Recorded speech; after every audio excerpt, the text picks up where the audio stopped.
मैं हूं मनीष और आप हैं द मनीष मैथ्स फोरम में। वीडियो को अंत तक देखिए और लाइक कीजिए। क्या आप चैनल पे नए हैं तो सब्सक्राइब कीजिए और बेल बटन दबाइए। हेलो, गुड मॉर्निंग बच्चों। कैसे हैं आप लोग? तो आई होप आप लोग प्रॉब्लम सॉल्व कर रहे हैं अच्छे से। तो मैं एक और प्रॉब्लम लेके आया हूँ जो कि देखने में थोड़ा टफ लगता है। आइए सॉल्व करते हैं। फिगर में देख सकते हैं दिया हुआ है BO बाइसेक्ट्स एंगल EBC और OC bisects angle DCB। OC bisects angle DCB। Angle A 70 degree दिया हुआ है। हमें फाइंड करना है एंगल BOC। ये फाइंड करना है हमें। ठीक है। तो एक्चुअली क्या है, एंगल EBC क्या है, एक्सटीरियर एंगल टू ANC और DCB भी एक्सटीरियर एंगल है too, actually basically the triangle का ABC का ट्रायंगल का एक्सटीरियर एंगल है DCB और EBC। चलिए सॉल्व करते हैं। दिया हुआ है, देखिए जो दिया हुआ है उसी से प्रोसीड कीजिए, आप आंसर तक पहुंच जाएंगे। BO बाइसेक्ट्स एंगल EBC, तो मतलब ये एंगल और ये एंगल बराबर है। ठीक है, तो लिख सकते हैं angle OBC is half angle EBC। बराबर बराबर है तो आधा आधे भाग में बांट रहा है ना। तो लिखिए सॉल्यूशन, लिखिए angle OBC is equal to half angle EBC and OC भी तो बांट रहा है ना DCB को इक्वली।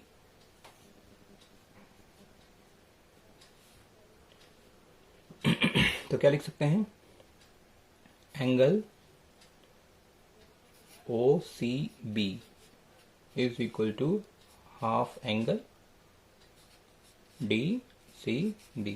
अच्छा देखिए, OBC ही क्यों लिया, OBC हाफ एंगल EBC क्यों लिया, हमने EBO हाफ एंगल EBC क्यों नहीं लिया, इस एंगल को क्यों नहीं बोला, या OCD को क्यों नहीं बोला हाफ एंगल BCD? क्यों?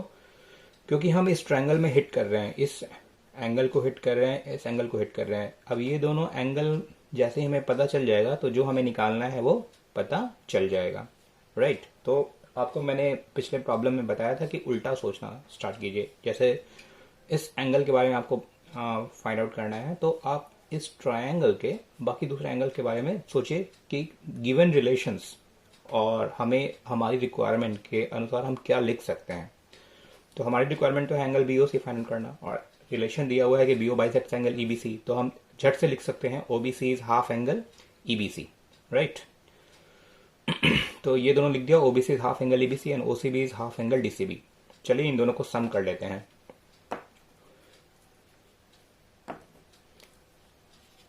सो angle OBC plus angle OCB is equal to half, common ले लिया दोनों में से, angle EBC plus angle DCB। कोई इशू? चलिए अब ये is equal to half.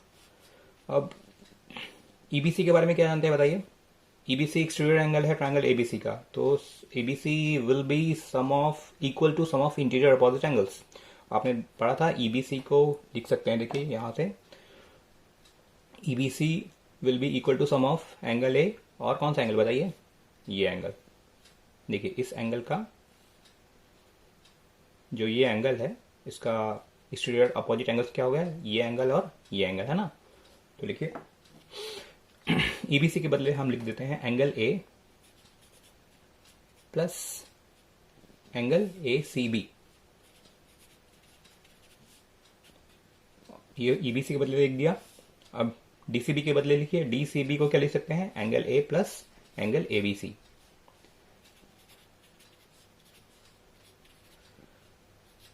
ABC, ये देखिए DCB का एक्सटीरियर कौन सा, इंटीरियर अपोजिट एंगल्स कौन सा है, एंगल A और एंगल ABC।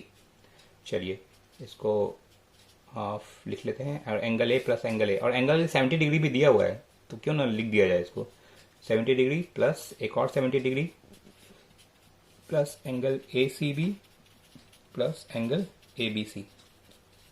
कोई इशू नहीं है यहाँ तक। चलिए, this is equal to half 70 plus 70 140 होता है, plus angle A C B और एंगल ए बी सी के बारे में क्या जानते हैं। देखिए, ए सी बी और ए बी सी दो एंगल हो गया ट्रायंगल का, और तीसरा एंगल 70 डिग्री, तीनों को मिलाकर कितना हो जाएगा 180 डिग्री। तो इन दोनों के सम को A C B plus A B C को हम लिख सकते हैं ना 180 माइनस एंगल ए। क्या कहते हैं, सोचिए, A C B plus A B C is 180 minus angle A. लिख सकते हैं ए सी बी और ए बी सी को लिख सकते हैं 180 degrees minus angle A, minus angle A, angle A 70 degree है, लिख देते हैं।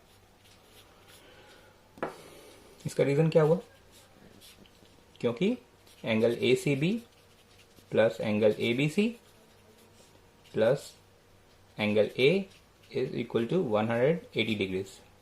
ठीक है, चलिए प्रॉब्लम सॉल्व होता नजर आ रहा है। This is equal to half into 140 plus 180। चलिए कर लेते हैं, कितना हो जाएगा 0 2 320 माइनस 70, और ये कितना हो जाएगा हाफ, ये कितना हो जाएगा 0 5 2, ये कितना हो जाएगा 125 डिग्रीज। ठीक है, ये सारे डिग्रीज है। बहुत अच्छा, हमें ओबीसी और ओसीबी मिल गया, तो क्या बात है। हमें निकालना है एंगल बी ओ सी। एंगल बी ओ सी तो निकालना है। देखिए, बी ओ सी क्या होगा 180 डिग्रीज माइनस,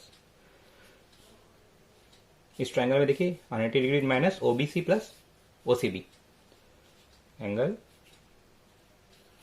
ओ बी सी, इसको ब्रैकेट में लीजिए, plus angle O C B 90 degrees minus, और ओबीसी प्लस ओसीबी का वैल्यू आपने निकाला अभी 125। ये कितना हो जाएगा,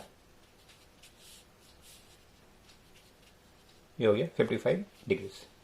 समझ में आया, ये हो गया आपका answer.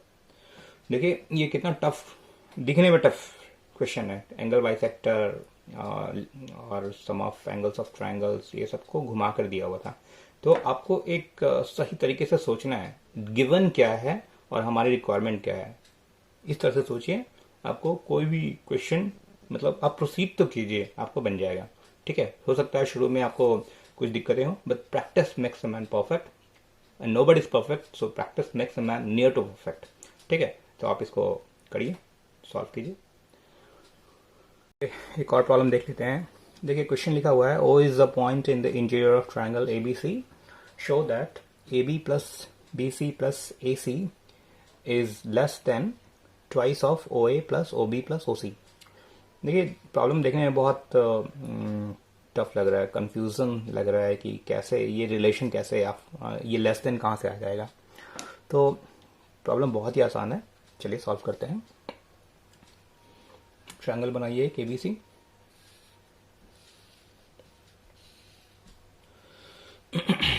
ABC, O the point interior, इसके इंटीरियर में O कहीं भी एक पॉइंट ले लीजिए।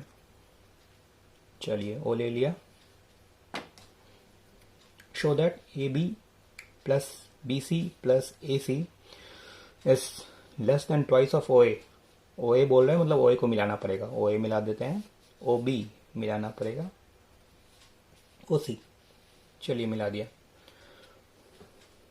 तो ट्रायंगल में जहां भी आपको साइड्स, देखिए AB साइड्स है, BC साइड्स है, AC भी साइड्स है, और OA भी एक साइड है ना, OAB को ले लीजिए, OBC ट्रायंगल ले लीजिए, OAC ट्रायंगल ले लीजिए।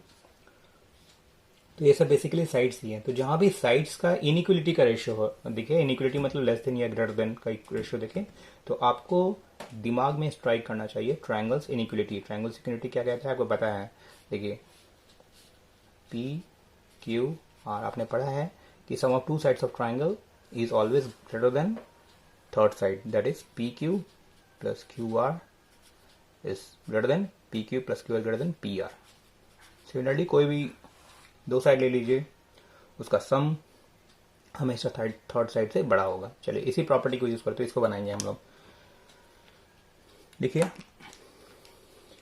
इन ट्रायंगल ओबीसी, ओबीसी में क्या आप लिख सकते हैं बताइए? OB plus OC is greater than BC. चलिए इसको 1 मान लेते हैं। चलिए इन ट्रायंगल ओएसी, देखिए हमने ये रिलेशन क्यों लिखा, क्योंकि हमें देखिए ओबी और ओसी यहां से मिल जा रहा है इस ट्रायंगल में। ओएसी में चलते हैं। इन ट्रायंगल ओएसी,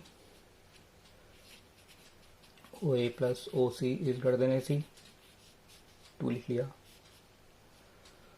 फिर कौन सा ट्रायंगल बताइए? या in triangle O A B, क्या हो जाएगा? O B plus O A is greater than A B. अब जरा सा देखिए, हमें ए बी, बी सी और ए सी का सम चाहिए। ए बी यहाँ है, बी सी यहाँ है, ए सी है, तो इस तीनों इक्वेशन को सम कर लेते हैं। क्या कहते हैं? Summing equation 1, 2 and 3 we get, क्या मिलता है? आप लिखिए इधर, इसको इधर लिख लेते हैं। चलिए कोई बात नहीं, आप इधर ही लिख लीजिए, कोई दिक्कत नहीं है मेरे को। ब्रैकेट ले लीजिए। ओ बी प्लस ओ सी है इधर, ओ A plus right hand side को right hand side, left hand side को लेफ्ट हैंड साइड।